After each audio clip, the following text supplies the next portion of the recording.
Good afternoon. Welcome to the meeting of the Audit and Accounts Committee on the, what the date is now? Monday the 24th. Monday the 24th. Thank you very much. Apologies for absence and substitutions. Sorry, I'll come to that in a minute. So I've got the housekeeping to do. There are no fire alarms scheduled for the afternoon. Therefore, if the fire alarm sounds, please evacuate the building immediately. The fire exit are located at the rear of the room and out through there. I think everybody knows where they are.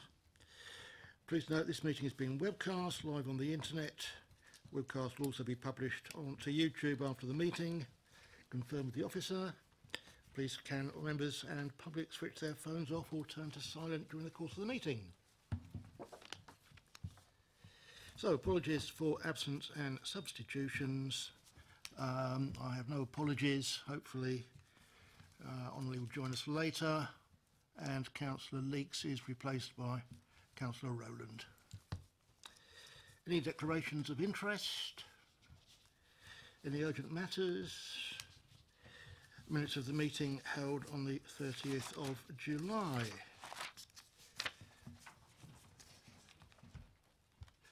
We're all here. Right. 2 points arising from the minutes. Councillor Potter requested a copy of the legal advice be circulated to members. It has been. And there was a request on 9218. Internal Audit provide the committee with details of the recent audits they've undertaken. They have. The next audit will be carried out the early part of 2019, so it will be within this current year. Hopefully we'll get a report on that before the end of the year. And I am told that all our comments will be taken into account when that audit is carried out. Therefore, I would suggest we don't have a further report during that period. Let's wait until we get the next internal audit report and see if anything comes out of that. So, with those comments, are you happy with the minutes? Yes, agreed. Agreed. Moving on to item 5, viewing of social networks. We just have the one viewing investigating allegation of online abuse in relation to a food premises. Noted? Noted. Item 6, Regulation of Investigatory Powers Act, the annual review of policy. The key changes are listed in 2.2. Does anybody have any questions, or do we have an officer prepared to present? No rush. Any questions? No? Noted. Item 7, Property Investment Strategy Implementation Report, Quarter 1. That sounds like Charles. Thank you very much.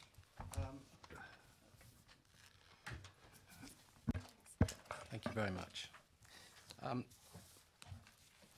Yes, I've presented the report and I will just pick out the relevant parts. In terms of progress, the first item being new acquisitions. Of the £30 million property investment strategy money, we acquired, as you are well aware, acquired 3 investments last year. Our 4th acquisition at Ringway House on Bell Road, we're due to complete the sale of this property this week. It's been pending work that's being carried out on site, which is site preparations works, clearing the site, surfacing it in conjunction with the previous headless CEG. They've been carrying out, in addition to on-site works, the off-site road works. And I was on site last week and they've now finished the Bellmouth entrance. So we're all ready to complete all the works. We just need our surveyor just to give the final sign off, but more than likely it'll happen this week. So it'll be an exchange and completion simultaneous. and then that will follow with the letting to Veolia. Veolia have got, they're literally ready for operation now. They've had 2 buildings built on site for them as well. And just to conclude, this is the head lease that we've bought out for £450,000, and it will produce the council an extra 79,000 in rental income, which broadly gives a yield of 16.8%.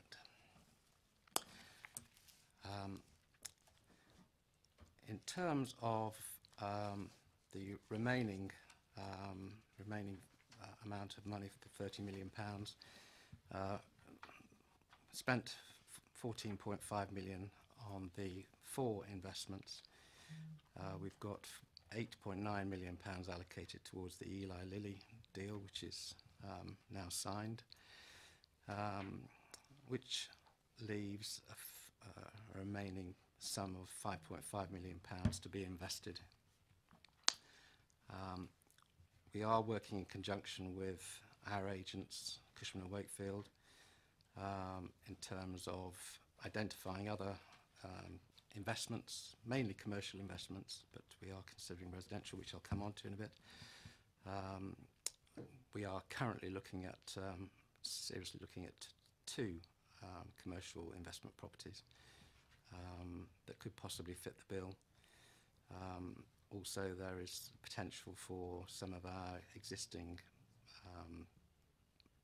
head leases that we could renegotiate terms with the head lessee, and some of the money of the £5.5 million remaining could be invested in a restructure of an existing head lease. In terms of other items, the lease re-gears, we are currently in the process of negotiating 11 significant head lease deals, head leasehold lease structures. This is dominating the property services time, and they're very, very demanding instructions for us to deal with. They're significant in size, significant in terms of the restructure, and bearing in mind the council's rental receipt, 67% of our income at the present moment in time comes from ground leases. So it's very important that these lease re-gears, if we are going to do them, I'm not saying we have to do all of them, but we're certainly progressing matters, but they have to be done in a proper and structured manner to maintain income for the future. So that's worth stating, that, as I say, it is dominating our time, and staff, we are quite stretched at the moment, but hopefully matters will be improved significantly. We're just about to take on 2 full-time surveyors who will be joining us later this year, so hopefully we'll make a significant difference towards the end of this year, stroke early next. I felt it was appropriate just to mention regarding what progress we're making on the retail front, namely the Mall shopping centre. Despite obviously the precarious state of the high street, we appear to be holding our own at the malls. We have a few vacant units, but we've just put 3 deals into solicitors' hands. And those operators are Ladies Fashion, a barber's, and a coffee shop chain. We've got 1 other unit at the heads of term stage, and that would mean that would leave us with 1 unit remaining out of the total number of units, which is 28 or thereabouts. So I'd like to think we are making some reasonable progress regarding the vacant units, and we are in significant negotiations, making reasonable progress on a number of lease renewals of existing tenants. I mentioned earlier the alternative of the £5.5 million rather than being invested in commercial. We were asked to look at the potential for residential, and we've now appointed a local firm of surveyors now to assist us in reviewing the residential market. They're going to be reporting to us very, very shortly on the first part of their review, and that will be subject to a 6-weekly reconsideration. We are looking at a few opportunities already. One particular scheme we're looking at is a residential conversion in the town centre that potentially could deliver up to 15 new or converted units, 15 flats.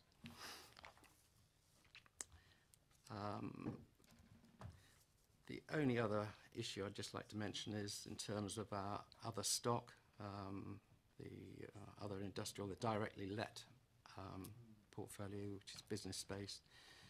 Hassocks Wood, our scheme there is virtually 100% let, so we're doing very well on that. Essex Road is probably about 85–90% let, making good progress. Demand is reasonably good for these smaller industrial units. And then in terms of other work we've got to contend with, we've just done a review, assessment of what our workload will be in the future, and we've identified somewhere in the order of 100 rent reviews that need to be completed or concluded or processed over the next 18 months. So that's another area to keep us busy in. So broadly that covers what the Property Services Department has been up to on the investment front. Thank you for that. The report is for noting with any comments to go to Cabinet. There are a couple of points here, 10 and 11, the queries which you didn't mention in your report. 10.1, certainly, when I raised this point, it was specific to you. However, it does refer to any paper that is presented, and I would say to any committee. If you have specific questions which you want officers to answer, if you can, let the officers know beforehand so that they can prepare an answer. Because a lot of the questions that have been raised, the officers don't have the information and they've had to go away and report back to us. So give them warning and we've got a better chance of getting an answer straight away. Right, any comments? Councillor Harvey. Thank you, Chair. Just a couple of questions and comments really. On 6, the malls, can I just clarify that the Council's current position policy-wise, and it may involve a written response or an answer after this afternoon, I appreciate that, that we are still comfortable with having Bright House as one of our tenants, and can you confirm that they remain a council tenant in the malls bit? As a matter of policy, this authority is comfortable with the likes of Bright House being our tenant as an authority. As a general question of policy, really, I'd appreciate a response on that. Can I ask something specifically about the residential development bit of the report as well? 15 flats in the town centre. Would that be under a permitted development scheme? Would that be a conversion that we would seek planning permission on? Is that affordable housing? Have we got that far yet? And when it talks about external consultants, is that the sort of advice the external consultants are giving us? And are the external consultants Deloitte, or is it somebody else that you're thinking of? Mr Hawkswood, I think you better answer some of those. That's right. Yes, I can confirm we've appointed Winkworths to assist us in terms of identifying opportunities in the marketplace. One of the scheme that I've made reference to is a conversion, so it's the conversion of the upper parts of a retail unit or a number of retail units. I went around the scheme probably about 2 months ago, 6 weeks, 2 months ago, and they're well progressed. I was anticipating a phone call any time now to say they've actually completed the development. In fact, it's interesting. They've offered the ground floor off as a commercial investment, but the upper parts they're selling off, say the 15 units, on 999-year leases, and they are mainly, well, a combination of 1 and 2 bedroom flats. A lot of them have got not just balconies, but quite significant outside space by way of flat roofs above the retail. Very spacious, good specification.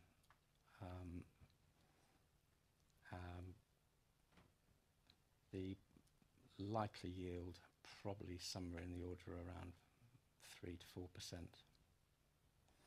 which is eye-watering to me. But that's what appears to be the going rate at the moment, around the 4% mark. I did say that if the council were interested, we'd expect to have a minimum of 12-month rental guarantee, so it would be income producing from day one, rather than just vacant and left to the council to identify potential occupiers. And the developer said that was certainly a fair chance that could be organised. So that's certainly just one opportunity, and that's, as I say, residential. It's a conversion into residential of the upper parts. I think once we get the report from Winkworth back, so they will be reporting to us on a 6-weekly basis, we'll hopefully have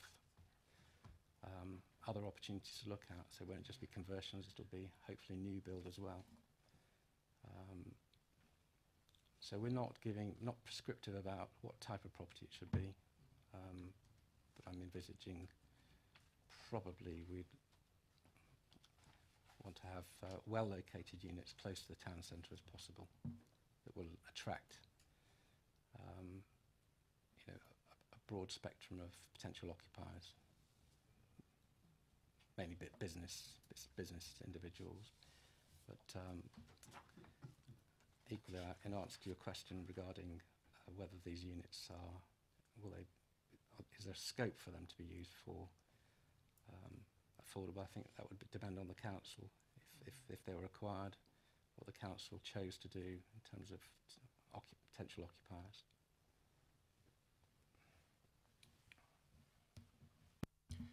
You want to come back, Councillor Harvey? No, thank you. I think that raises a series of interesting policy questions for the authority, really. If we're getting into the property business in that way, as different to the debates that we've had around this table, around other tables and around the council chamber about affordable housing and investments in affordable housing from this pot, then we're changing the nature of the debate now, and we're talking about a different kind of residential property investment, which I can understand. I totally appreciate the description and I understand it. A 3 to 4% yield is interesting compared to some of the other figures we've had thrown around by joint ventures with partners, social housing partners and other partners that were on the table. So for me, Chair, this raises a number of questions, I think, about what are we doing here. I don't want to say in any way no, but at the same time, is this our priority for this money? If we're looking for a yield, yes. Are we looking for a social investment? Yes. Or are we just purely looking at this of now getting into the residential property business and PRS or cheap first-time buyer kind of market? If that's what we're about, then I'd like to see some policy on that. And to date, I haven't had anything other than this debate around the table now. I'd like to see that £5.5 million used to generate some better social good on some other sites outside of the town centre, perhaps. But that's a debate, isn't it, that we've had. Not this debate, this changes it, Chair. So I'd like to know how you'd like to take this forward, Chair, really, as to where we might take this. Right, at the moment we do have an existing investment strategy for property. I don't think this would necessarily be outside the existing policy. It is a very narrow application of it. Certainly there are other aspects of that policy which are not covered, as you say. Whether we want to discuss it in great detail at this point, I don't know, but I think it is something worth taking up with the policyholder at Cabinet and asking him if he would like us to have another look at the policy. And if so, I'm quite happy to do it. Councillor Cubitt. Yes, thank you very much for your information and update. Chairman, I'm afraid I have to say that I'm not happy with 11.2.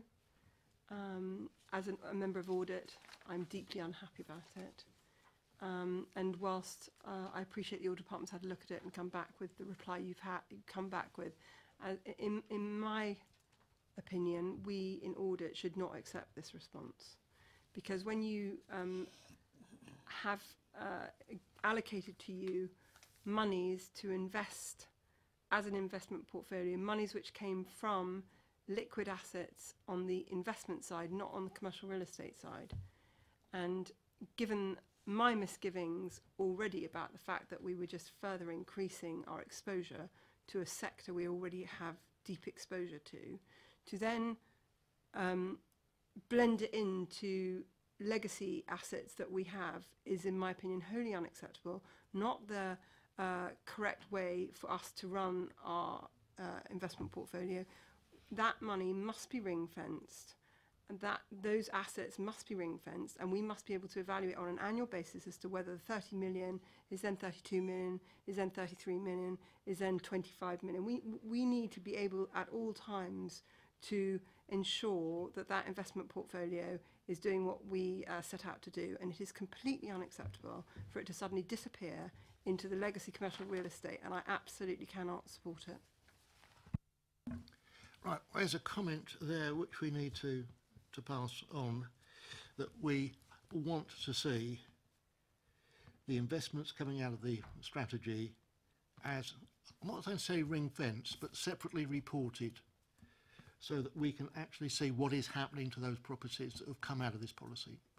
I totally agree with Councillor Cubitt on that. Thank you. From a revenue perspective and from a capital appreciation perspective, I because think that is our responsibility. I think the investments we make should be reported back. Everybody agreed on that? Right. Have I got any more comments on this paper? Can I just make a comment? You may. Yeah, I think we can carry out an assessment, a separate assessment, but of the purchases that we've just made, i.e. we've acquired the head lease of a property we already own the freehold of, maybe the exercise is that we don't merge the interests together, so they can be assessed separately. So when it comes to the annual valuation review, they can be treated in their own rights, as previously the income we used to receive for the freehold and what we could receive for the head leasehold interest going forward. I think the issue will be, and I see where you're coming from, it'll make things complicated if we start merging the freehold and the head leasehold interest into one. So keep them separate. I think that's the only way. So I'm not asking for... I'm not asking for your work to be made greater. I'm just saying that any investment manager, I mean, if there's a additional uplift because we've enabled A and B to be joined together, and the total value of that A and B is greater than the 1 and 1 equals actually 4, then that uplift should be allocated to the investment portfolio. And that revenue should be, in my opinion, because we've facilitated an increase in the uplift in the capital value of it. So I wouldn't want them to then be carried on separate as if there hasn't been an uplift created by whatever we've enabled to create an uplift. And conversely, if for whatever reason there was a depreciation in the value, I wouldn't want that to not be there. So I struggle to understand. I mean, we invest in something, and then as a result of that, that's enabled a capital uplift because we've been able to mix and match what was existing in our portfolio. Then we should take capital appreciation of that value on the day that the two being combined, and that uplift allocated as a percentage, and then taken forward at that level instead of running something that's cosmetic. I mean, there has to be a cut-off at which stage that uplift has happened, and if we facilitate that uplift, that capital appreciation should go into the investment portfolio. Because at some stage in the future, certainly the way I've always understood this portfolio is we might decide to liquidate it. And we might decide as a council that, great, the 30 million is now worth 50. We're going to sell the whole 50 and then we're going to pile into building council housing. Because we know that the current government, in its current white paper, wants all councils to be building council housing. And if we've lost this 30 million and it's disappeared, because from the very beginning, that 30 million, we were allowed to invest in commercial real estate or residential or social housing. That was absolutely explicit in the original objective of the underlying purpose of that portfolio. And I would very much be personally unhappy if we were to invest in these portfolio in these commercial real estate thing and then think that that's just where the money's going to stay forever, because we've already got far too much exposure in commercial real estate, and we know as a country and as an economy and the projections of a lot of economists is that 2020, you know, there's going to be some pretty rough markets heading our way, and for an investment portfolio to sit in perpetuity to forever and not being managed would be a complete dereliction on, in my opinion, of our duties as a council in terms of that 30 million investment portfolio. To sum up, if we've got a property investment strategy, we need to know what we've invested in and how it's performed. And that is important, that we retain that and we don't suddenly hive off some of our investments and we don't hear anything more of them again, apart from the general strategy. Councillor Harvey. Just to pick up that point, I wouldn't want to lose the point as well that Councillor Cubitt quite rightly says. The purpose of this fund was, it isn't there for its own sake. It isn't there simply as a revenue generator for the authority, as important as that is. It is there with a purpose. It was always given by the Cabinet and colleagues in all forms, council, when we've ever debated this, that it was there with purpose. So I wouldn't want to lose that either. I totally agree with what you're saying about the in period, how we review it, how we understand it, how we report it and so on. But can we have the end goal also included, that there is supposed to be an end goal for this whole fund? What that is yet to be decided. I guess that's another question for members when the Cabinet bring it back. I'd like to know when that is as well. I think that comment can be added. It will be. Right, anything else? Right, we note it. Right, item 8 is just a brief overview of all the investment strands that we're responsible for, showing that we have a total of 250,000 over the original budget. Things are moving in the right direction, but all these are going to be reported elsewhere in the paper. So moving on to 9, which is the Treasury Management Monitoring Report. Over to Mr. Hood. Thank you, Chair. This is the Q1 progress report and forecast at the end of the year for Treasury Management. Obviously, a very early stage in the year, only that goes up to the end of June, this report, and that's where the figures are based on valuations at the end of June. As at that time, using the actuals we had to the end of June and projecting forward for the year, you'll see in the report we're forecasting a small additional amount of additional income, £2.72 million for the year, compared to 2.7, which was the budget. But as I say, so much of the income that we have is dependent on the returns of our investment funds that it's very difficult to be too precise with that forecast. But that's what we're looking at the moment based on our income for the first quarter and our projections to the year going forward. And that would give us an overall return on those investments of 1.84% compared to 1.83%, which was the estimate. Most of the additional income that we've got there, as it is mainly due to higher interest rates, or an expectation of higher interest rates. So this goes up to the end of June, and of course we have base rates going up to 0.75% in August, but that was largely anticipated by the market, so some of the rates already reflect that. We will be doing A review of the forecast in light of the increase in interest rates, which will be in the next one that appears in this report. When you get the Q2 report up to the end of September, we'll update the forecast there and see whether there's going to be additional income, as far as we can predict, as a result of that increase. All other things being equal, if we just had an increase in base rates of 0.25%, it would give us something like £200,000 extra a year. But there are lots of other things rather than just the interest rates, which the performance of our investments depend on. As you will see in the report, the absolute return bond funds and the diversified credit funds, which are basically bond investments where we're effectively buying debt issued by companies, and they're global funds, so they're investing in these bond markets across the world. Those had a tough time during the first quarter. The value of those funds decreased during the first quarter.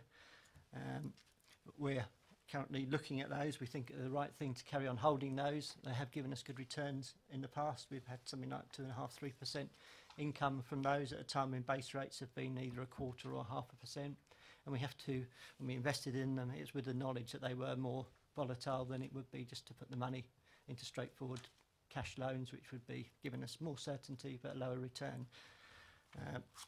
We will be doing a investment strategy report, as we do every year, and we're working on that at the moment. That will come to this committee in January, so that will look at the strategy we've got for treasury management for the coming year, and we can go into more detail a bit there. We're meeting with our advisors to look at what the performance of our existing fund managers is like, and we'll see whether there's any more appropriate options or whether we ought to stick with the same. One of the reasons that the bond funds did badly in the last quarter was because of the global trade problems or tariffs that have been raised between America and China. As I say, these are global bonds, so they're not so affected by domestic or European affairs, but they are affected by global economic changes, and also there's been increases in American rates, and that's pushed up interest rates in some of the longer term bond markets, which again has had a bit of a negative impact on the fund in the last quarter. All I really wanted to say on that, but if there's any questions, I'd be pleased to take them. Right, I've just got a couple of comments. First of all, the diversified credit funds. The original intention was that they would be income producing, and we knew there would be volatility, so there will be ups and downs. But you've talked about the trade relationship between China and the United States. Given that the situation has probably worsened since this report was written, what's the effect been on bond prices? I did get the prices at the end of last week, and one a lot of the bonds has gone up, the other one's gone down, so it shows a bit of a spread. But where we were showing a in paragraph 7.2, we were showing a £76,000 loss in value on the diversified credit funds. That's now a £12,000 gain. So up to the end of June, they might have done worse in the last few weeks. It actually improved before that. So those have swung to a gain now. But the absolute return bond funds are showing, rather than 99,000 loss, now showing £118,000 loss. So it just shows that these funds, the price does vary day to day. They are actually fairly low volatility, these funds, and if you look at the appendix at the back, if you would look on page, find the right page for you.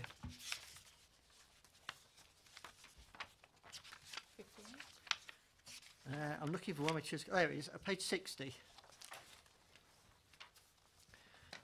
If you look at got to page 60 there, the bottom chart of the two looks at all different types of managed funds. So some of these funds will be like ours, they'll be bond funds, and you can see our fund is the dot that's at the bottom left-hand corner.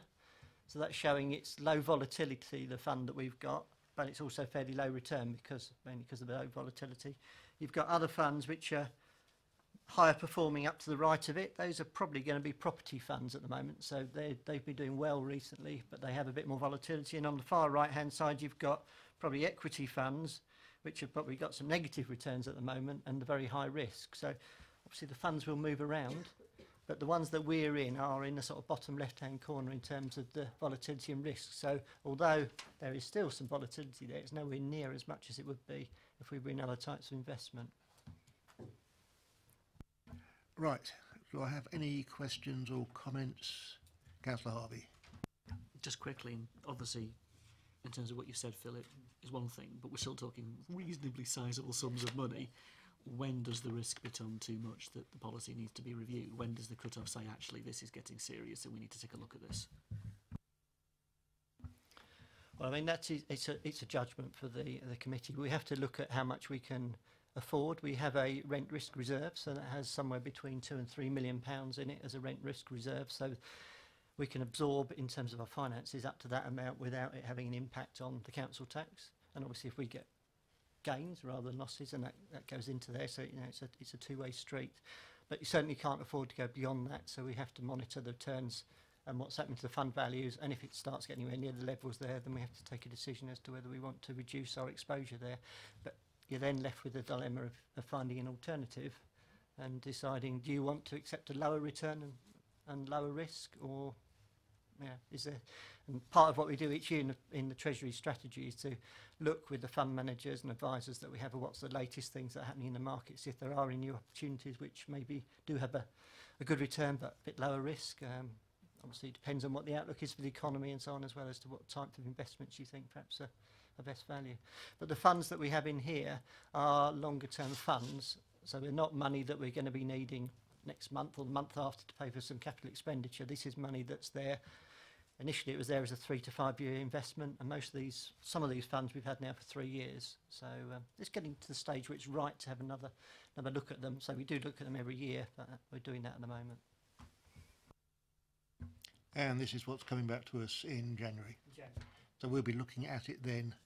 You say we make a judgment for the committee. Certainly we'll be making recommendations through to Cabinet at that time. Okay, anybody else? Councillor Cubitt. I appreciate that they were invested to maturity. However, local governments works in a very slow way, and if the markets start to look extremely volatile, is there a system within your team and the cabinet that can make an executive decision very quickly to either take a stop loss and get out a certain amount, and how liquid are they currently, and has there been any liquidity problems to your knowledge on any of them? I have to go back with the exact details of it, but I'll give you the answer to the first question, which is about the decision-making process. It can be made very quickly. We can do it within a matter of an hour, basically. I can, if I need to, approve the purchase or sale of investment, so it doesn't have to go through a cabinet decision. It's part of the devolved decisions as it needs to be as part of Treasury management, and we do that within the overall strategy. We do monitor the markets and the prices, and we have a monthly Treasury management meeting and we look at what's happening in the markets, and we do set stop loss levels which are linked to the amount of money that we have in the reserves, but also there will be around any changes that we're expecting to happen in the market. If there's something particularly volatile happening, if we've got problems with councils perhaps, which we've seen recently, some local authorities struggling with their finances, we can then quickly respond and decide, well, we're not changing our lending decisions, those sorts of things, in response to what happened to the market. But in terms of these funds here, some of them can be sold on the day. Other ones, I think, you have to give them a certain amount of notice before they can be sold. But I can come back to you with the exact details if you want on the volatility of it, or the process for selling them. But they are pretty liquid. Thank you. Right, just one point on Appendix 2. Under short-term investments, we have a number of councils where we're lending money short-term.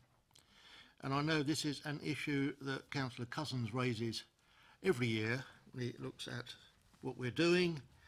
But I would like to, for the record, make the assurance that the short-term funds are where we have cash which other councils need. We can get a better return short-term with our liquidity cash than we can anywhere else.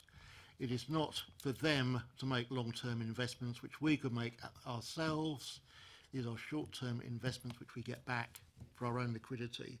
The long-term investments we've got go back to the 90s and they will actually be maturing in the next couple of years, and we will then have to find another home for them. Would that be correct, Councillor? Mr Hood? Yes, that's absolutely correct. These are effectively, it's cash that we're lending to the authority for a fixed rate of interest coming back on a set date. It's not money, as you say, that we're investing in that organisation, so it is a loan to them, and it's all structured as a loan deal. Perhaps Councillor Harvey could pass that message on to Councillor Cousins. Councillor Harvey. Of course I can, of course I can. His point stood nonetheless when he made it. Just to say, in terms of that big, fairly large, massive iceberg coming down the... I mean, that in itself shouldn't be... I know what you said about Councillor Cousins, but if you're going to record any comment... well, Brexit. Brexit, yes. When everything goes pear-shaped next month, next year, yeah, don't panic. Hey, well, let's see what happens at your conference next week. Be blood on the carpet. In terms, getting back to the point, we could trade insults all afternoon, couldn't we? In all seriousness, that iceberg coming down the line is huge, and I'm interested in knowing that that is there, and I'd have absolute confidence in Philip's team, absolute confidence in the team. But from a political point of view, I would want to know well ahead of that how the Cabinet and how this council intends to deal with that, because that is this authority's and our residents' nest egg, and it has been so well looked after for all these years. So I would like a very clear upfront timetable of just how those issues are going to be resolved and when, and that's a matter for officers to take away, Chair. I quite agree. It is down to officers, but there's an awful lot of questions behind that, and a huge number of assumptions as to what is going to happen and what the effect will be long term, or short term for that matter. And to ask officers for a briefing at this point is probably premature and probably wouldn't be terribly helpful. But I'm sure officers are working on it. Right, anybody else, or can we just note the paper? Thank you, we'll note that. Thank you.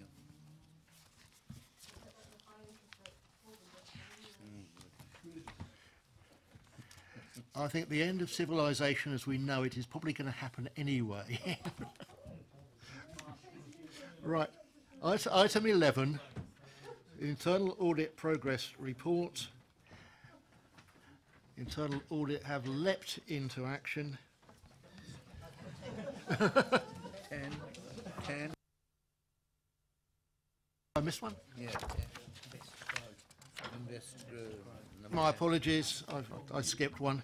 InvestorGrow, the first quarter report for 18-19, and it will be Councillor Hood. It'll be Mr. Hood. One day. Right, thank you very much for that. I'm just presenting this. We haven't got CBRE, who are the fund managers, here for this meeting. They come along twice a year, so they'll be here for the next meeting, so be able to get the information directly from them. But I have spoken to them, and I've got an update from them which builds on some of the points that are in the report. Again, this is a quarter one update, and just to remind members, is the £25 million, what I would term a loan fund. So there's 25 million of our cash that we will lend out to developers linked to property developments, which could either be commercial, or they could be residential, or they could be renewables. So they're the three different areas that the fund looks at. The idea being to lend money to these developers to get some security on the property as a result of the lending, and then generally to receive the interest paid back and the loan probably back in 2 to 3 years. With the idea of the fund being to try to stimulate sort of economic activity in the area, and to sort of bring in some private sector investment alongside the council's investment. You might remember that at the end of last financial year, so in quarter 4 of last year, we had the Eli Lilly deal, which was the first deal that this fund had agreed, which was to lend effectively up to £10 million for the purchase or for the construction of a new Eli Lilly building on Basingview. And the work's progressed on that scheme over the last quarter. It's received planning permission, and work's going on to sort out the procurement and to the detailed costings, and there'll be a final viability report which will be at the end of October, and then a decision will be made as to whether the scheme finally goes ahead unconditionally after that. There's also been some promising developments with other commercial applications. There's a pipeline, as explained in the report, of about 25 different schemes, but there's a handful which are at quite a sort of tipping point in terms of potential investment. So there's a scheme on Basingview, I can't be specific about the details, another one on viables, potential commercial developments that this scheme could lend sort of £10 million, something like, to each of those schemes, possibly get interest in return, and then they would do redevelopment of buildings and sites on those locations. Also, some promising news with a residential development, housing trust that's actually had a quote from the fund for a possible loan of £1.5 to £2 million. Explains it in the report that they're, I think it was about 12 properties, something like that, they're building in the Basingstoke and Dean Borough area.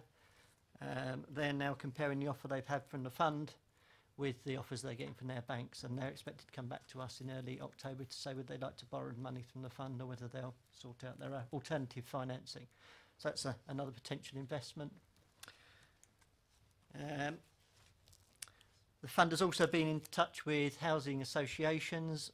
Most of those are not interested in borrowing from the fund because they're able to borrow at lower interest rates, basically from other sources they have. And also been into contact with house builders. The larger house builders, again, tend to have their own financial arrangements. They don't need to come to the fund. But the smaller, medium-sized ones are potentially a more interest. We're in regular contact with about 6 of those. No immediate prospects, but depending on planning applications going through and site acquisitions, that sort of thing happening, there could be some prospects there. So, and also our affordable housing team keep CBRE, who manage the fund, aware of any new affordable housing developments that are coming up. So again, they can offer the scheme to those developers. As far as renewables is concerned, the fund has been in contact and continues to be with Manydown, so looking at residential schemes there or potentially renewable schemes through Manydown, and also with the National Health Service through the Trust. They're looking at a possible investment there in a combined heat and power scheme, but none of those at the moment are immediately likely to progress, so they're longer term prospects. All right, Seth, any questions? Thank you. Right, report is for noting, but let's have some comments or questions, please. Yes. Thank you, Chair. Yeah, just one observation. I get confused, I have to say, between a property investment strategy and the Invest to Grow fund. And so, looking at 7.1, the 10 million for Eli Lilly, which in itself is a very good thing, but it strikes me as being more a property investment strategy than an Invest to Grow. It's actually going to be both. So whilst it's being built, the Invest to Grow fund will be effectively providing some of the finance. Once it's built and is ready to be occupied by Eli Lilly, then it will become a property investment. So it'll be long-term a property investment, but in the short term there'll be some funding from the Invest to Grow fund.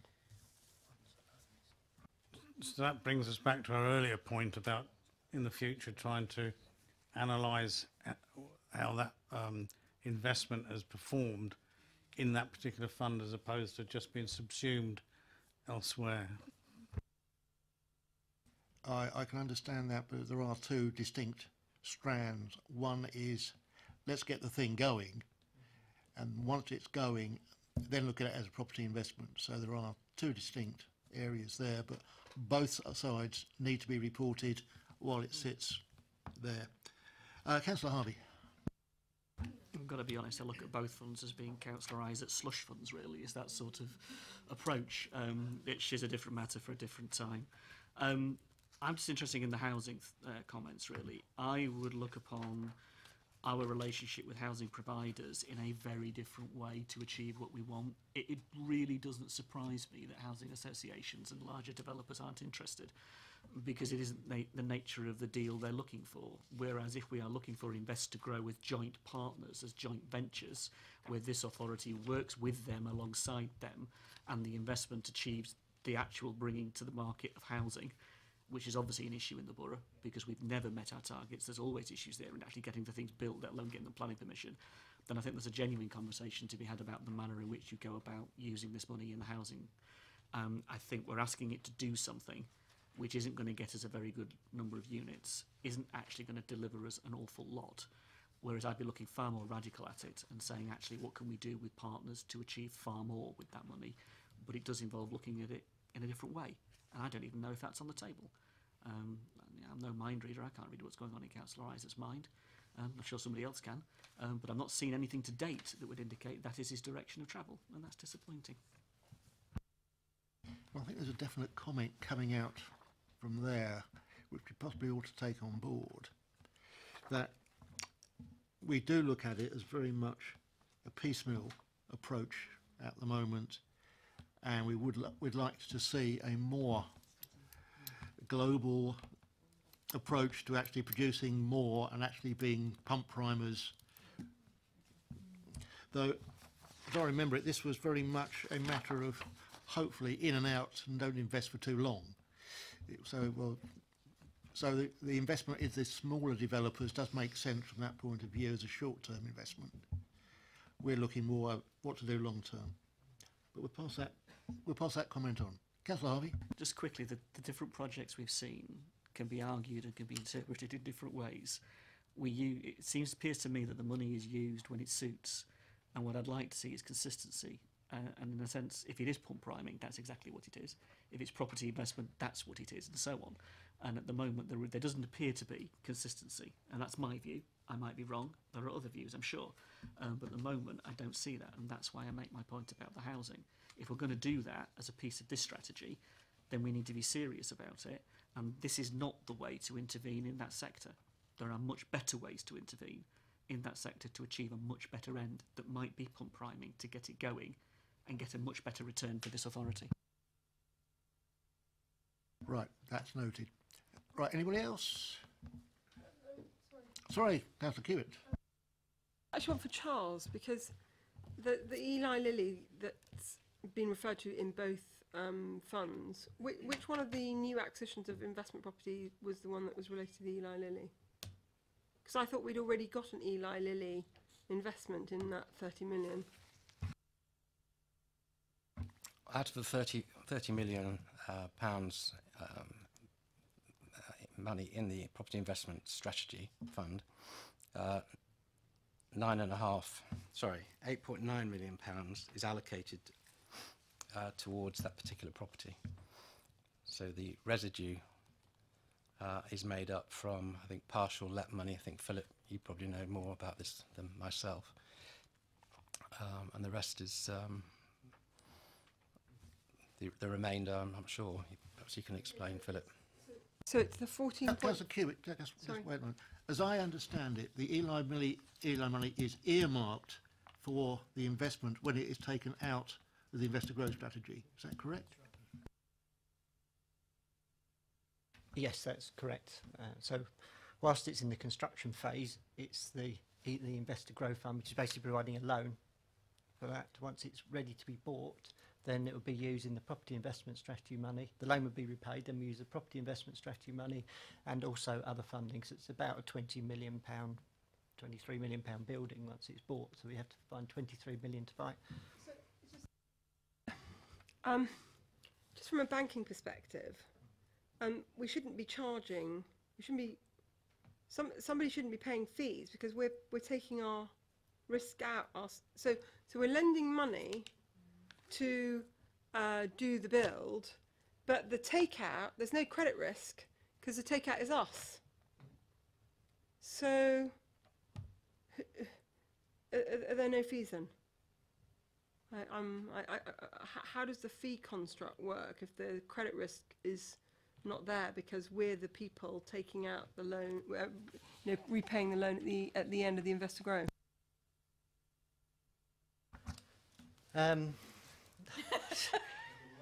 The whole deal is very complex. I haven't got all the details here to explain it now, but there is interest that will be paid effectively on the council's element, which is built into the appraisal, into the cost of building the office, if the developer was building it, having to borrow it from the private sector, the money, they'd be having to pay interest on it. So rather than paying interest to the private sector on the cost, on their cost while they were building it before we bought it, we're providing that funding instead. So we are then able to get the interest on that funding. No, I don't think that was the question. I think the question that concerns fees going to external consultants, not interest savings within the council. Well, the appraisal that there is for the Eli Lilly building will include fees. So in designing the building and all the professional fees around legal, those will be included in the cost of the building. So when we buy the building, it will effectively cover the cost of the fees through that cost, that price. As I understand it, we have external body assisting us with our lending, who are getting fees on the completion of various loans. If we are lending money for a building which we're going to buy, are we paying fees externally for that? I would have to check. I don't think we're paying fees to additional fees. We pay a flat fee to CBRE, who manage the Investor Grow Fund for us. They did some work for us, which we paid a fee for before the deal was constructed as part of the due diligence that was being done and agreeing the deal there. But there's no extra fees on top of that. So do you want me to give you a written answer? Because I haven't got all the details here, but there were some fees that were paid. Councillor Cubitt, did I interpret your question correctly? With my old hat on as a banker, it just looks like a no-brainer. And I'm sure that you've gone through all these issues, and I'm sure we're not paying away fees when we're the ones that are repaying ourselves from monies from a different pot. I mean, maybe I don't know whether we as an audit group, whether we want a written answer or we just leave it. I mean, I'm 50-50, but it just strikes me that we're taking out our credit risk, so there shouldn't really be a high interest element because we're the guys ultimately owning the asset. It all sounds a little bit too incestuous to me. Right, I think if you've got a legitimate question there, then you deserve an answer regarding the fees. Okay, Councillor Harvey. Can I support that? And I know I was being facetious about the two funds, but that kind of makes me point. You know, the way these funds are being used, the way they're supporting each other and the way they're then accounted for and the processes within them, the decision making and the accountability within it, I think is a very genuine question to ask. And I am worried, to be honest, because it doesn't look good on face value. And we should be able to scratch the surface and be made comfortable by it. We should have a full, and I'm not suggesting anybody has done anything wrong. That's not what I'm suggesting. I'm suggesting we scratch the surface and see it. It should be absolutely clear. But the way these funds are being used, and it's political decisions as well, I would want to see far more transparency, and I am worried by it. Anything else? We're there. We'll get a written answer on the fees. Yeah. Okay, item 11. We are there now. Internal Audit Progress Report. Over to Mr. Gumby. No, over to Richard. Thank you, Chair. So this is the progress report for the work that the internal audit team have completed during the periods June to August against the 18-19 audit plan, which was approved by committee back in March. On my report, there's a table in paragraph 4.1, page 71 of the report, which shows the 6 reviews that we've completed, 4 of which we gave full assurance and 2 of which we gave substantial assurance. And those summary reports are shown in appendices 2 to 7 attached to the report. The report also covers outstanding audit recommendations. So appendix 1 of my report on page 75. We currently have 4 significant recommendations that are overdue for completion, and that attachment appendix shows the latest response we've had from the relevant manager. And for information on appendix 8 of my report on page 95 shows the fundamental and significant recommendations that we've agreed that are not yet overdue, And as always, we follow them up as a matter of course on a monthly basis. That's just all I wanted to update, so happy to take if you have any questions. Right, I've got a wave over there, but I'll say we take this in 2 stages. We'll look at the individual reports first, then we'll look at Appendix 1 and Appendix 8 to see the latest officer comments on there. So if we can start with the individual reports. Councillor Rowland, you were waving. Which one did you want to talk about? Thank you, Chair. Appendix 7, the S106 and SIL funds. Okay. So looking at this summary report, page 93, S106 agreement scoping process is the thing that I'm most interested in, with sample testing showing that all relevant areas of the council are being consulted. This is not the case.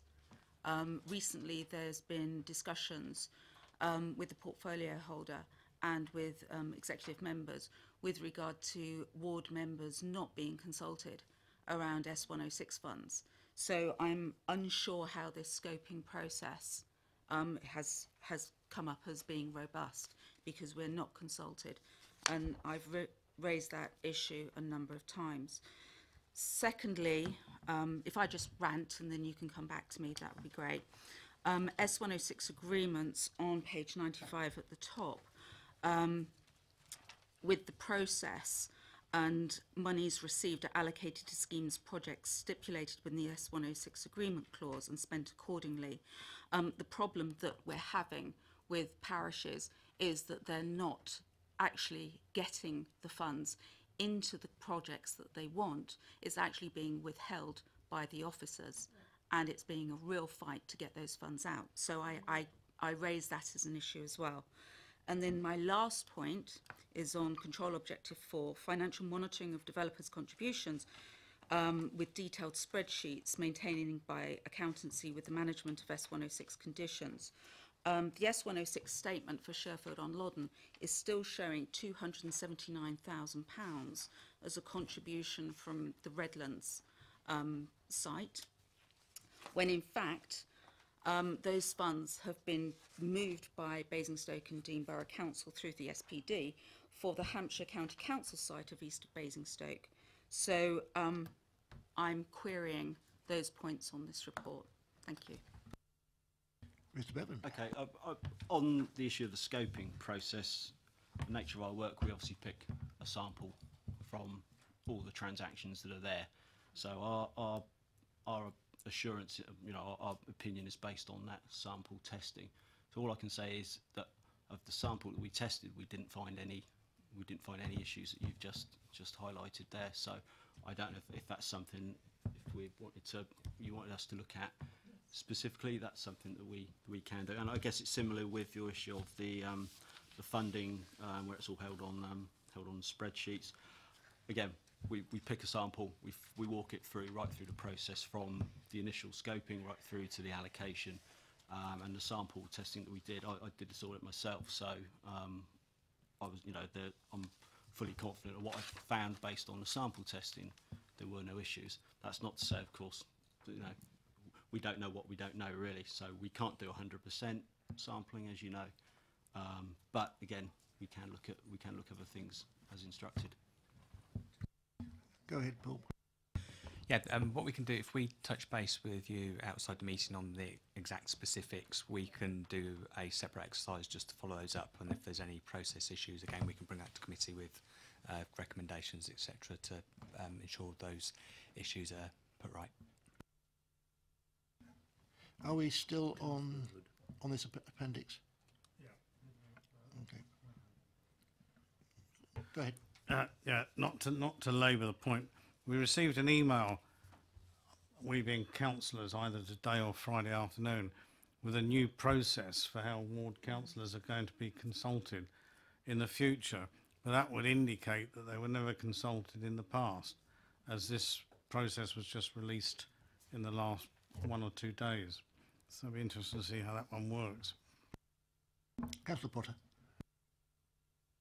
Just to say, I mean, I do support Councillor Rowland in terms of representations around this issue. It's been something which we've talked about, I think, a lot of times in the past. I mean, I do make the obvious point. I mean, a sample can be 100%, by the way, you know, when it comes to looking at the experiences with 106 money.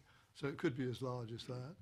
But even on the specifics, I mean, because some examples are more stark than others, are we allowed to know what those samples were that were tested? Because, you know, I've got concerns about some of the schemes more than others. I'd just like to know what we actually said were our sample tests in this regard. Can we know that?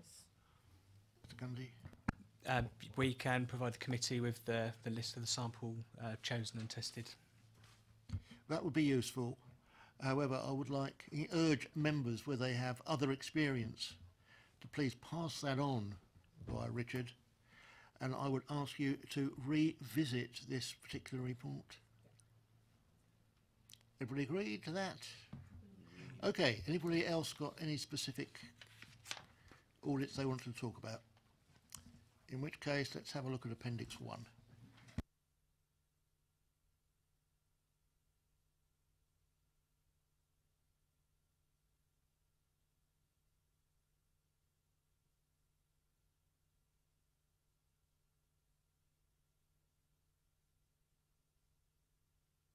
Richard, would you like to run through the overdue recommendations for us and tell us what the latest position is? Okay, so we have first one in relation to the elections, where there was an issue of the members of staff working from home. We've had updates there from both the elections manager and the IT manager. The last update from election manager, 10th of September. They hope to have it resolved by the end of November. So I have no sort of issues with that. I'm sure they'll meet that. Then the other three relate to the issue of the fixed asset register and the development of that. I think there was some confusion early with these recommendations between what was the fixed asset register and basically the promise, the property system, and I think there was a case of the property were kind of waiting on the finance project team, and the finance project team were waiting on property, so there was a bit of to and froing between the two. But the situation, as we understand it, is there's work needs to be done agreed between accountancy and the property system, just to make sure that the records on both the fixed asset register that property maintain and what finance currently have based on their spreadsheets are 100% in agreement. There was some early work done by accountancy towards it was either the end of last financial year or the beginning of this financial year, and basically a sort of reconciliation exercise which they found there were some anomalies, and they were working through them, which was the last update I was given on that. I don't know, Philip, sorry to drop you in it, but I don't know if you've got any update on the work that the finance team and property may have done between them, with position with regards to the reconciliation between the two. It would be an ongoing thing. I don't expect they'd have finished it, but there was quite a lot of work to be done.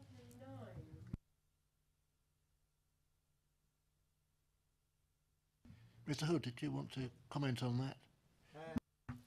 I will find out. I'm not aware of what's happening there. I know that as part of the final accounts, obviously we had to sort out the asset valuations and so on and get those into final accounts, and we're looking at valuations and so on as part of next year's process now, but I'm not sure of the links that are being talked about here between the FMS system and the property system.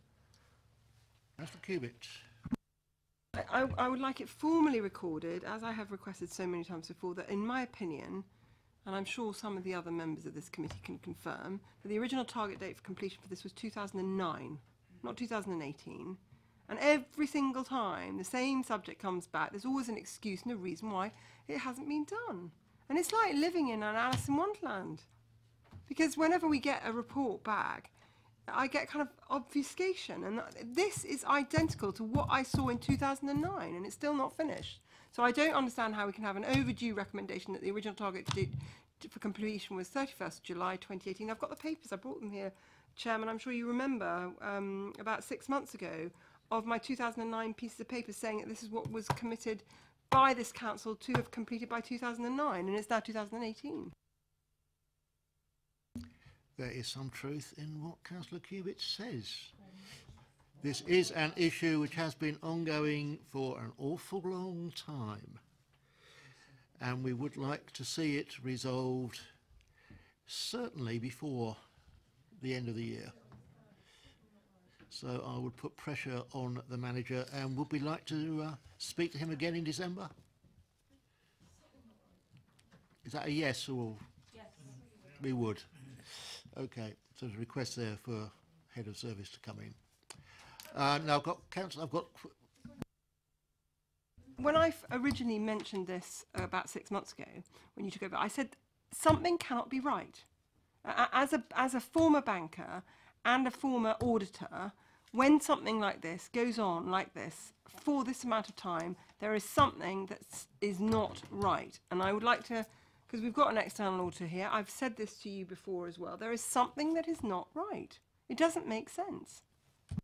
Well, internal audit have been over it, external audit have been over it, they have found nothing.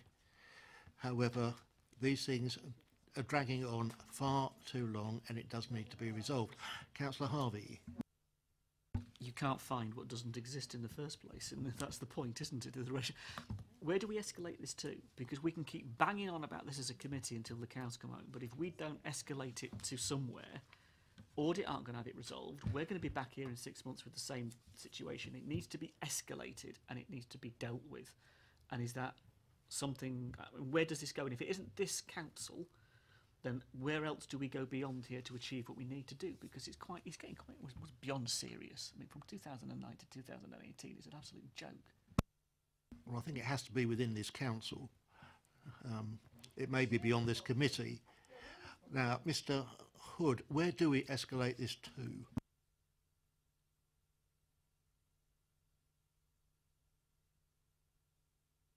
So forgive me because I haven't been here since 2009, certainly. I mean, my proposal is we would have a specific report on this item back here. So I appreciate you may feel you've had several stabs at it, but if you allow us one more stab where we specifically come back here and try and address the problems that you feel we have and Audit obviously haven't got the assurances over, there could be a clear recommendation if you're not happy at that point to we could understand where it might go at that point. When do you think you'd have this report available to us? When's the next meeting? December. I can't see why we can't have a report for December. I'm not looking at you to blame you for having the report or not, Charles, but we'll have it for December unless there's a particular reason we can't. Councillor Cubitt. Ultimately, and I've said this before, I would also like to see the cabinet member responsible, because since the cabinet member became the cabinet member responsible for this department, he assured us in the main auditorium that he was going to sort it out. His predecessor said he was going to sort it out, and I have to say that whilst Graham is new, and it's commendable that he says he's going to bring a report, I think ultimately the cabinet member responsible must also come to answer why these outstandings seem to still be sitting as outstandings, and why the original target date implies that it was this year when actually we know it was in 2009 there was an undertaking. Well, I think that's not an unreasonable request that the portfolio holder should attend at the next meeting. And I've got Councillor Rowland.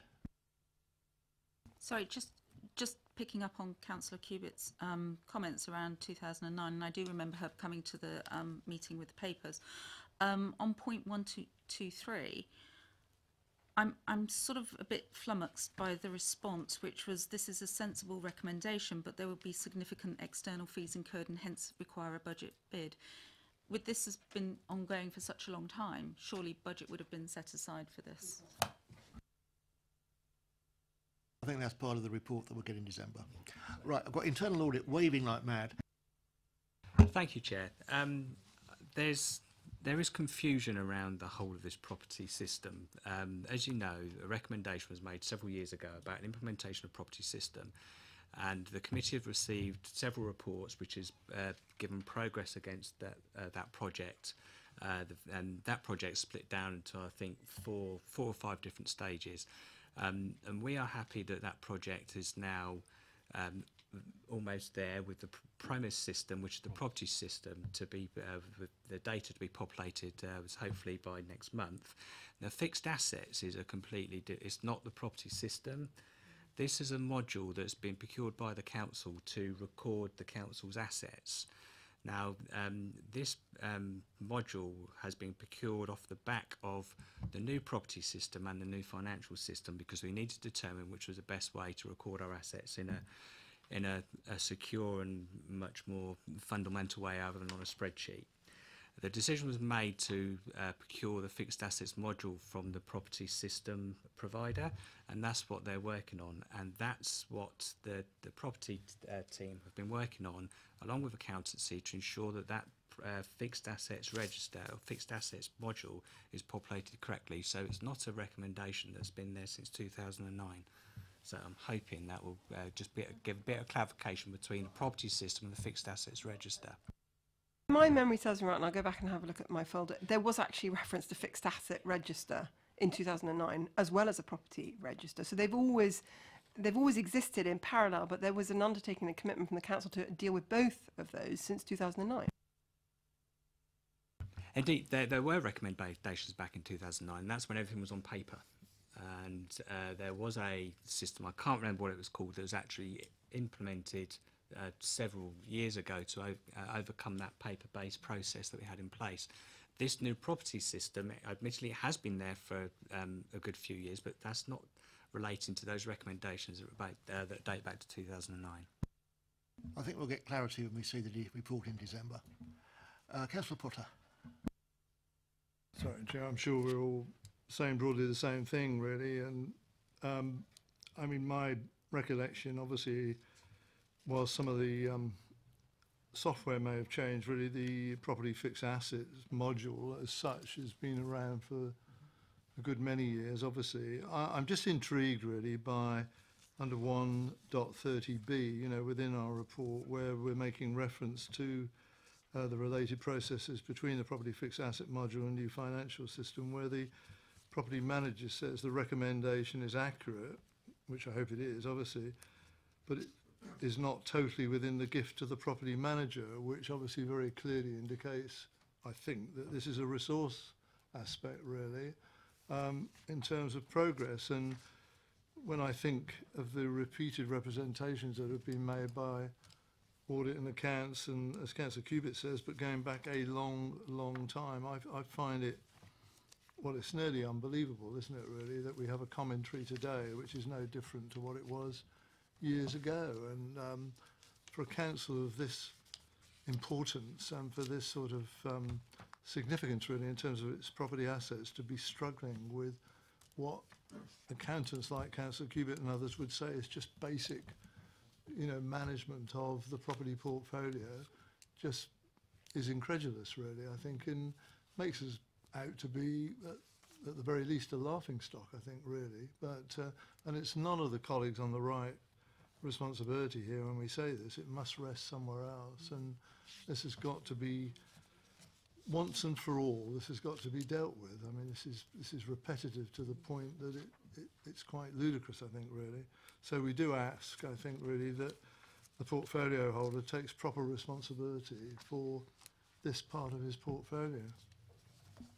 And if he comes in December, we can quiz him then.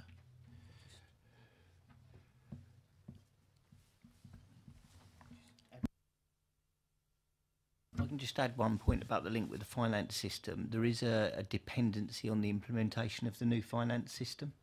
So I appreciate, again, that hasn't gone back a number of years, but the new finance system is coming in probably towards the beginning, middle of next year. And there's work to just make sure those two bits are aligned. That doesn't account necessarily for where we are or the long delays, but we've got to make sure we don't kind of do a bit of work and then have to redo it, just line them up.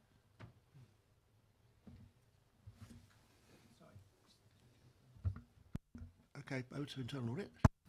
Sorry, Graham. want to reiterate, there is no dependency on the new financial system for the fixed assets register. There is a link between the property system and the new financial system, but not the fixed assets register.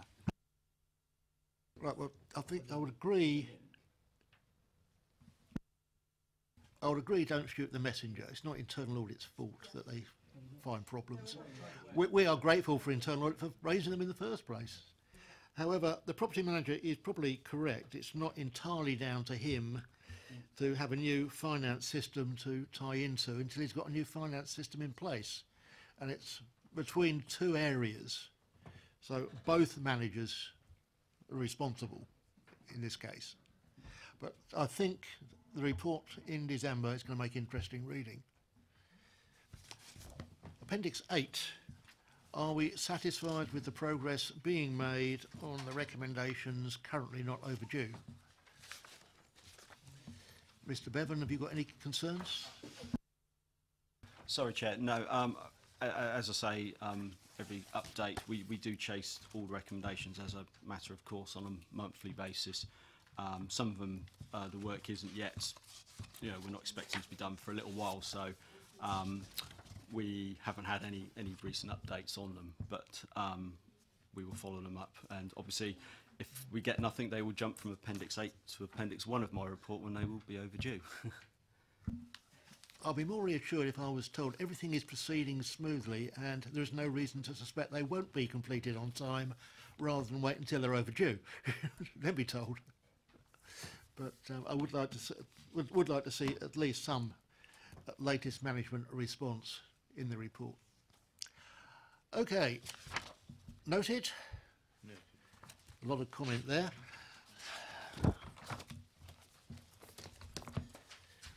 Item 12, review of the corporate risk register. Which officer is responsible for that one? It's over to Paul again. Thank you, Chair. This is the 6-monthly report to committee, which is just informing the committee of the latest review of the corporate risk register that was carried out by SLT. The review was carried out on the 29th of August, and that resulted in one change to a risk score, which is highlighted in paragraph 3.2. Again, that was the only change, and if you look at paragraph 3.4, that just gives you a diagrammatic version of the corporate risk register, and Appendix 1 will give you the detailed corporate risk register. I'm not going to add any more than that, so questions if there are any. Right, questions or comments? We don't appear to have any, so report is noted. Thank you very much.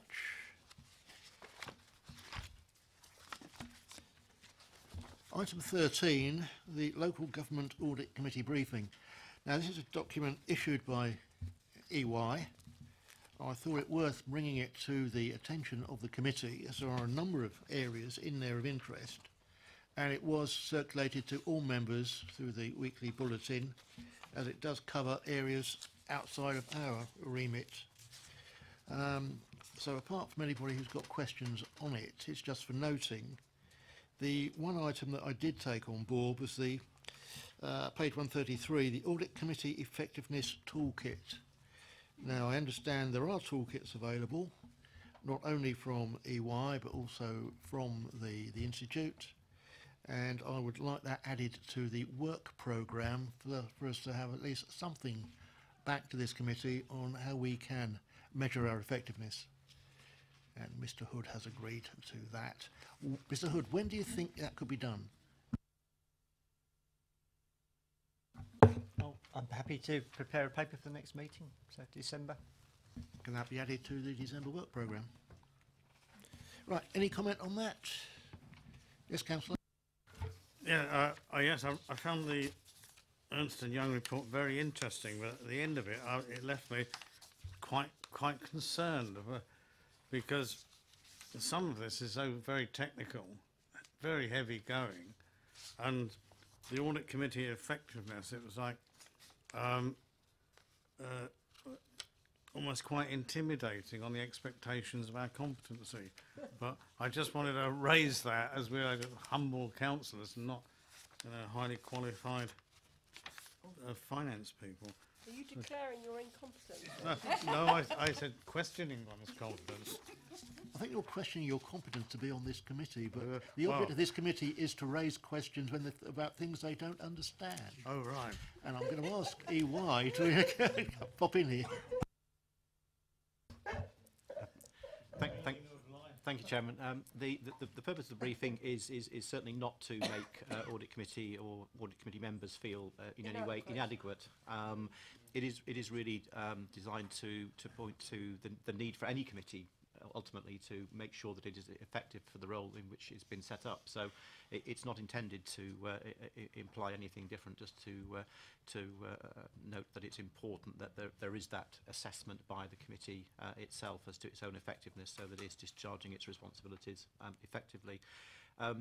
In terms of the other items in the briefing, obviously you've seen it, and page 131 has a list of potential questions for audit committee and members. They're not intended to be, if you like, an exam paper that we mark or anything like that. It's really just for suggest some areas that members may be interested in, and it's for committees to decide if they wish to follow it up, and if so, how. Each committee tends to look at this differently, so it really is up to the committee. We produce these roughly quarterly. So actually I happen to oversee the editorial process of this particular one for local government, and there is another one coming out fairly shortly. Not quite as many questions this time as perhaps this last one, but they are meant to be of combination of things which are quite technical, so the new accounting standards that are coming in for financial instruments and leases, for example, but also more general interests, so the EY Item Club and their forecasts and so on, together with other things which we think may be of interest to Audit Committee and to members. Thank you for that. I certainly found it of interest, and we look forward to regular publication of this document through this committee and to other councillors. Thank you for that. Agenda item 14 is the work programme.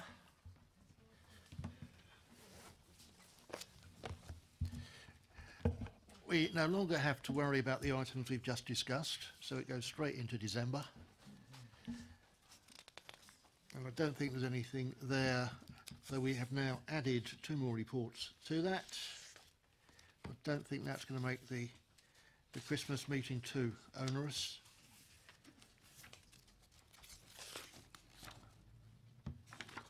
And then January we still have a fairly active work programme.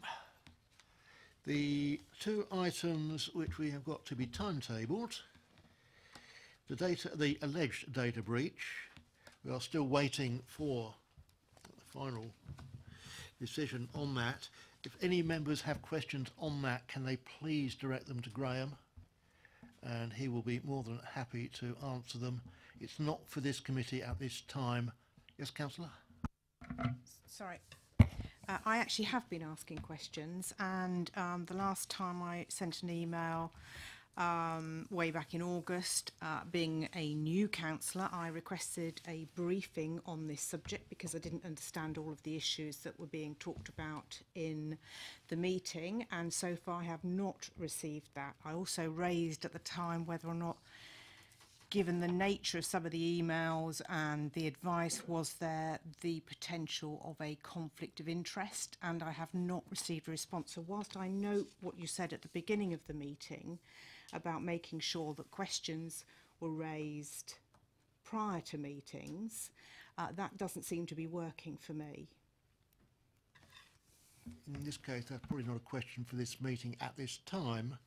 Mr. Cadell? Yeah, I'd apologise if you haven't got a response. If you're okay, I'll chase it up and we'll try and get something out even today. Is that okay? That will be fine, and obviously the briefing, and in particular my concern about potential conflict of interest within the organisation that might need our scrutiny. And an update on GDPR, we have discussed that. I think that ought to be coming to this committee, and I'd like to see at least a current status report for December. So that can we move to December? The sorry, Councillor. if I may, Mr. Chairman, the only suggestion I would have is that because we're bringing forward our planning process for 2018-19 as we brought forward the closure of 17-18, then it may be that our external audit plan would be available, if not for the December meeting, then certainly for the January meeting rather than the March meeting. So just to sort of move it around the potential work programme if that's possible. If we put that into January now, we'll do that, and if necessary, we can always discuss it in December if it's available. Councillor Cubitt? Right, everybody happy with that? Okay, meeting closes at 3:30.